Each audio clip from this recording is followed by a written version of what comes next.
Roman Reigns, आज Monday night रा पे हमने कल्लन चा की हैकड़ी निकाल दी है। मेरा मन तो कहा कि धय के रगड़ दूं, लेकिन बर्दाश्त कर लिया।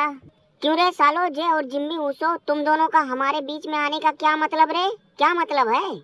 रोमना, अपने कुत्तों को समझा दे, नहीं तो फिर बहुत बुरा हो जाएगा।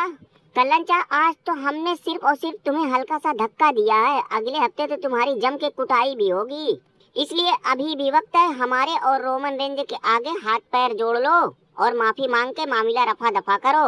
रोक ले रोमना, रोक ले, इन्हें रोक ले, नहीं तो फिर रसलमेनिया से पहले ही मैं अपना आपा खो बैठूंगा। क्या कर लेगा बे, क्या कर लेगा तू, क्या कर लेगा? जे उसे सही तो कह रहा है, माफी भी मांग के मामला रफा दफा कर। रोमना, ना तो मैं तेरे आगे झुकूंगा और ना ही तुम सबों से माफी मांगूंगा। हाँ, अगर बर्दाश्त से बाहर हो गया तो तुम तीनों को मार के कुत्ता जरूर बना दूंगा। चिड़ैया, क्यों पगला रहा है रे, क्यों? अरे तू अपने बारे में ना तो कम से कम अपनी घर बैठी जवान बीवी के बारे में सोच कि अभी अगर हम लोगों ने मार के तेरे हाथ पैर तोड़ ताड़ दिए तो उस बेचारी का क्या होगा, कहाँ जाएगी वो? रोमन ने, तुम इसकी फिक्र ना करो, उसे मैं देख लूंगा। बस तुम लोग चिड़ैया को मार के इसका उत्तर दक्षिण बना दो। अरे जैसे हमारे साथ बैकी रह रही है वैसे वो भी रह लेगी, क्या दिक्कत है? तू साले नंगुआ हमारा छोड़ रहे, तू अपने बारे में सोच अपने, कि चटनी सेना वाले तुझे कैसे कुत्ते की तरह ढूंढ रहे हैं।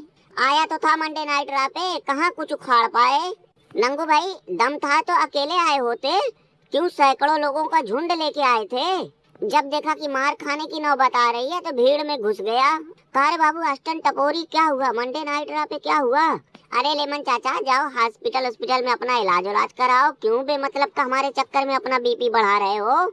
नंगू, तू गलत लोगों से पंगा ले रहा है रे। अबे लौंडो, कह रहा हूँ कि इन्हें पहले हॉस्पिटल ले जाओ। क्यों बेचारे लेमन चाचा का दिमाग खराब करवा रहे हो रे? अभी इनको कुछ उल्टा सीधा हो गया तो? और भैया रूसब, निकल गई ना सारी हवाबाजी। हमने तो पिछले हफ्ते ही बोल दिया था कि तुम्हारे साथ क्या होने वाला है, और आखिर में वही हुआ भी। मगर रोमन रेंज, हमारे जैसे काबिल और टैलेंटेड लोगों का इतना बुरा हाल करना ये भी तो गलत है ना।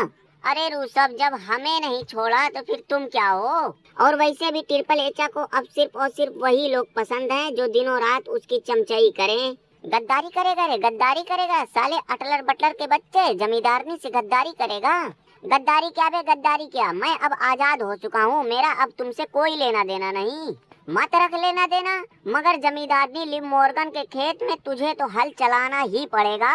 सालो, जब एक बार कह दिया तो कह दिया कि मैं अब जमींदारनी के खेत में हल नहीं चलाऊंगा तो मतलब नहीं चलाऊंगा। बटलर, अब तो जमींदारनी लिम मॉर्गन के खेत में तुम्हारे हल तब तक चलते रहेंगे जब तक तुम्हारी सांस चलेगी। अबे टमटमो, ये क्या जबरदस्ती है बे, क्या जबरदस्ती है? बटलर का मन नहीं है तो जाने दो, तुम ही दोनों जमींदारनी के खेत में हल चला दो। नंगू भाई, जमींदारनी का कहना है कि हमारा और जेडी का हल बहुत छोटा है, जो ज्यादा अंदर तक घुस नहीं पाता है, और बटलर का हल 2 फुट का है। लेमन चाचा को ले लेना, उनका तो 3.5 फुट का होगा। रोमना देख, जाते जाते मैं एक बार फिर से कह रहा हूँ कि तू अपने इन दोनों पालतू कुत्तों को समझा दे, नहीं तो मैं फिर या तो हगनवा सरदार के पास चला जाऊंगा या फिर चटनी सेना वालों से हाथ मिला लूंगा।